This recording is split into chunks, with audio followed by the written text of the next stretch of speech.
ಕೃಷಿ ವಿಶ್ವವಿದ್ಯಾಲಯ ಬೆಂಗಳೂರು ಕಳೆದ ವರ್ಷದಿಂದ ಕೃಷಿ ಸಂತೆ, ರೈತ ಸಂತೆ ಒಂದು ವಿನೂತನ ಕಾರ್ಯಕ್ರಮವನ್ನು ಹಮ್ಮಿಕೊಳ್ತಾ ಇದ್ದೀವಿ.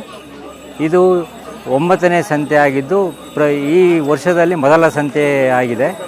ಈ ಕೃಷಿ ಸಂತೆಯಲ್ಲಿ, ಈ ರೈತ ಸಂತೆಯಲ್ಲಿ ನಮ್ಮ ಕೃಷಿ ವಿಶ್ವವಿದ್ಯಾಲಯದ ವಿವಿಧ ತಂತ್ರಜ್ಞಾನಗಳನ್ನು ನಾವು ರೈತರಿಗೆ ಪರಿಚಯ ಮಾಡಿಕೊಳ್ಳೋದು ಮತ್ತು ಪದಾರ್ಥಗಳು, ಮೌಲ್ಯವರ್ಧಿತ ಪದಾರ್ಥಗಳನ್ನು ನಾವು ರೈತರಿಗೆ ಪರಿಚಯ ಮಾಡಿಕೊಳ್ಳೋದು, ಮಾರಾಟ ಮಾಡೋದು. ಜೊತೆಯಲ್ಲಿ ನಮ್ಮ ಏನು ಕೃಷಿ ವಿಜ್ಞಾನ ಕೇಂದ್ರಗಳಿದ್ದಾವೆ, ಕೃಷಿ ವಿಜ್ಞಾನ ಕೇಂದ್ರದಲ್ಲಿ ತರಬೇತಿ ಮುಖಾಂತರ ಏನು ಉದ್ದಿಮೆದಾರರಾಗಿ ರೂಪುಗೊಂಡಿರುವಂಥ ರೈತ ಮಹಿಳೆಯರಿಗೆ ಮೌಲ್ಯವರ್ಧಿತ ಪದಾರ್ಥಗಳನ್ನು ಉತ್ಪಾದನೆ ಮಾಡಿ ನೇರ ಮಾರಾಟಕ್ಕೆ ಅವಕಾಶ ಮಾಡಿಕೊಡುವಂಥ ವ್ಯವಸ್ಥೆ ಇದು. ಸೊ ಇಲ್ಲಿ ನಮ್ಮ ವಿವಿಧ ಜಿಲ್ಲೆಗಳಿಂದ ನಮ್ಮ ಕೃಷಿ ವಿಜ್ಞಾನ ಕೇಂದ್ರಗಳ ವ್ಯಾಪ್ತಿಯಲ್ಲಿರೋಂಥ ರೈತರು ನೇರವಾಗಿ ಬಂದು ಇಲ್ಲಿ ಮಾರಾಟ ಮಾಡೋದಕ್ಕೆ ಅವಕಾಶ ಇದೆ.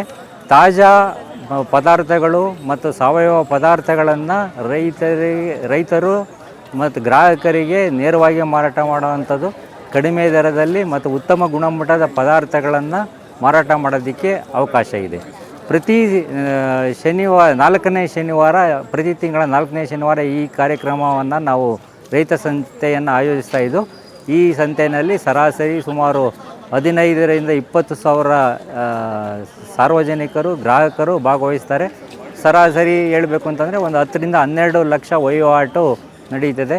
ಎಲ್ಲ ತಂತ್ರಜ್ಞಾನಗಳು, ಅದು ಬೇಕರಿ ತಂತ್ರಜ್ಞಾನಗಳಾಗ್ಬೋದು, ಬೇಕರಿ ಪದಾರ್ಥಗಳನ್ನು ಮಾರಾಟ ಆಗ್ಬೋದು, ಮತ್ತು ವಿಶ್ವವಿದ್ಯಾಲಯದ ಜೈವಿಕ ಪದಾರ್ಥಗಳ ಮಾರಾಟ ಆಗ್ಬೋದು, ಮತ್ತು ರೈತರೇ ಉತ್ಪಾದನೆ ಮಾಡಿರುವಂಥ ವಿವಿಧ ಪದಾರ್ಥಗಳು, ಮತ್ತು ಹೊಸದಾಗಿ ಮಾರುಕಟ್ಟೆಯಲ್ಲಿ ಪ್ರತಿ ತಿಂಗಳು ಬರುವಂಥದ್ದು ಅವರೆಕಾಯಿ ಆಗ್ಬೋದು, ತೊಗರಿಕಾಯಿ ಆಗ್ಬೋದು, ಅಥವಾ ಅವರೇ ಬೇಳೆ ಆಗ್ಬೋದು, ಮೌಲ್ಯವರ್ಧಿತ ಪದಾರ್ಥಗಳಾಗ್ಬೋದು, ಮತ್ತು ಅಣಬೆ ಆಗ್ಬೋದು. ಈ ಸಾಮಾನ್ಯ ಈಗಾಗಲೇ ಈ ವರ್ಷದಲ್ಲಿ ಮೊದಲನೇದಾಗಿ ಹಲಸಿನ ಹಣ್ಣನ್ನು ಸುಮಾರು 5 ಜನ ರೈತರು ಬಂದು ಮಾರಾಟ ಮಾಡ್ತಾಯಿದ್ದಾರೆ. ಪ್ರತಿ ತಿಂಗಳು ಬೇರೆ ಬೇರೆ ಪದಾರ್ಥಗಳು ಮಾರಾಟ ಮಾಡೋದಕ್ಕೆ ರೈತರಿಗೆ ಅವಕಾಶ ಇರ್ತದೆ. ಸೊ ಇನ್ನು ಮುಂದಿನ ದಿನಗಳಲ್ಲೂ ನಾವು ಪ್ರತಿ ಶನಿವಾರ, 4ನೇ ಶನಿವಾರ ಈ ಕಾರ್ಯಕ್ರಮವನ್ನು ಆಯೋಜಿಸ್ತಾ ಇದ್ದೀವಿ. ಬೇರೆ ರೈತರು, ನಮ್ಮ ಕೃಷಿ ವಿಜ್ಞಾನ ಕೇಂದ್ರಗಳು, ಕೃಷಿ ವಿಜ್ಞಾನ ಸಂಪರ್ಕದಲ್ಲಿರುವಂಥ ರೈತರು ನಮ್ಮ ಸಂಪರ್ಕ ಮಾಡಿದ್ರೆ ನೇರವಾಗಿ ಇಲ್ಲಿ ಮಾರಾಟ ಮಾಡೋದಕ್ಕೆ ಅವಕಾಶ ಇದೆ. ಮತ್ತು ಬೆಂಗಳೂರಿನ ಗ್ರಾಹಕರು, ಅದರಲ್ಲೂ ಮುಖ್ಯವಾಗಿ ಕೃಷಿ ವಿಜ್ಞಾನ ಕೇಂದ್ರ, ಏನು ಗಾಂಧಿ ಕೃಷಿ ವಿಜ್ಞಾನ ಕೇಂದ್ರ ಅಕ್ಕಪಕ್ಕದಲ್ಲಿರುವಂಥ ಸಾರ್ವಜನಿಕರು ಭಾಗವಹಿಸಿ ರೈತರಿಂದ ಈ ಪದಾರ್ಥಗಳನ್ನು ಕೊಂಡ್ಕೋಬೋದು. ಕಡಿಮೆ ದರದಲ್ಲಿ ಉತ್ತಮ ಗುಣಮಟ್ಟದ ತಾಜಾ ಪದಾರ್ಥಗಳನ್ನು ತಾವು ಇಲ್ಲಿ ಏನು ನೀವು ಪರ್ಚೇಸ್ ಮಾಡೋದಕ್ಕೆ ಅಥವಾ ತಗೊಳ್ಳೋದಕ್ಕೆ ಅವಕಾಶ ಇರ್ತದೆ. ಮತ್ತು ಇನ್ನು ಹೆಚ್ಚಿನ ಸಂಖ್ಯೆಯಲ್ಲಿ ಗ್ರಾಹಕರು ಈ ಪ್ರಯೋಜನ ಪಡ್ಕೋಬೇಕು. ಅದೇ ರೀತಿ ರೈತರು